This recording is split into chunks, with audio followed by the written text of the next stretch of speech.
filer à Roland-Garros, retrouver notre ami Philippe Collignon, qui est au cœur même des installations, des nouvelles installations. Pas loin du cours Simone Mathieu, c'est ça? Bonjour Fifi.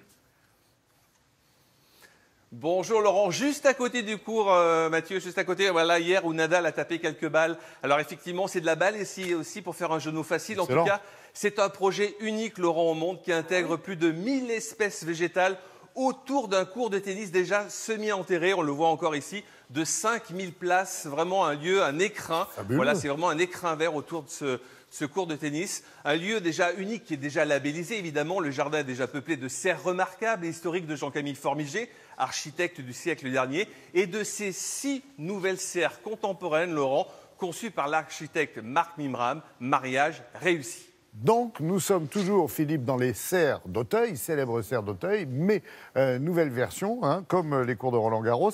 Quelles sont les variétés qu'il y a autour de vous? Parce qu'il y a de la nouveauté, là encore, j'imagine.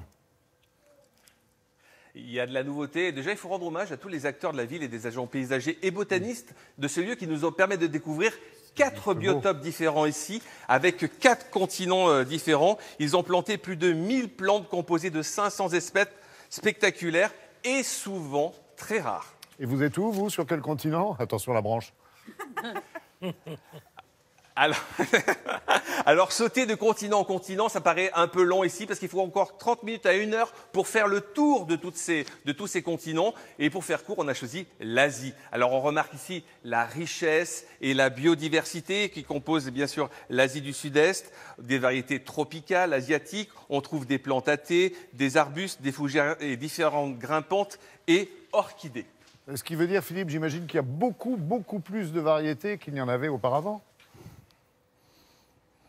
Oui, avant la modernisation, on comptait à peu près 700 taxons. Aujourd'hui, plus de 15 000 variétés. C'est vraiment énorme. On a multiplié par 2, par 4, par 10, par 15, voilà, toutes ces plantes. Par exemple, sur le continent asiatique, regardez, on chemine au-dessus d'une rivière boisée, tout comme là-bas, voilà, une rivière boisée, avec ce qu'on appelle la forêt de pierre typique des jardins asiatiques, qui rappelle la province du Yunnan, en Chine, auquel les Chinois y attribuent toutes sortes de superstitions et de légendes. Une zone aussi cultivée par les hommes pour terminer par une zone évidemment plutôt autour des parfums. Philippe, est-ce qu'on a raison avec Patrice, Sylvie et Laura d'imaginer un rôle, j'allais dire, très pédagogique de ces nouvelles serres? Effectivement, il y aura beaucoup d'ateliers pour se familiariser ici avec des plantes.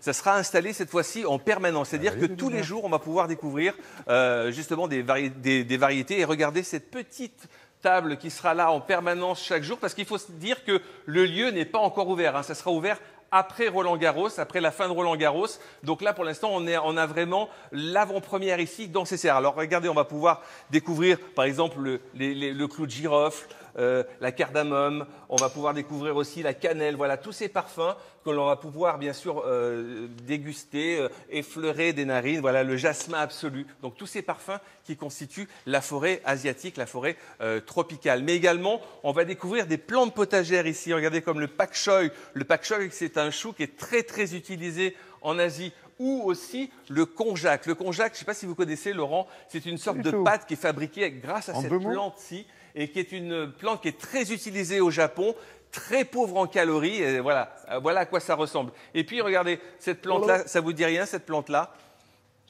Ouais, c'est le persil, voilà, ça. c'est ce qu'on appelle le wasabi. Vous savez, cette fameuse, petite pâte verte là, qui est très piquante, qui accompagne les sushis, les sashimi et autres petites variétés délicieuses. Philippe, en 10 secondes, vous confirmez, 0 phyto?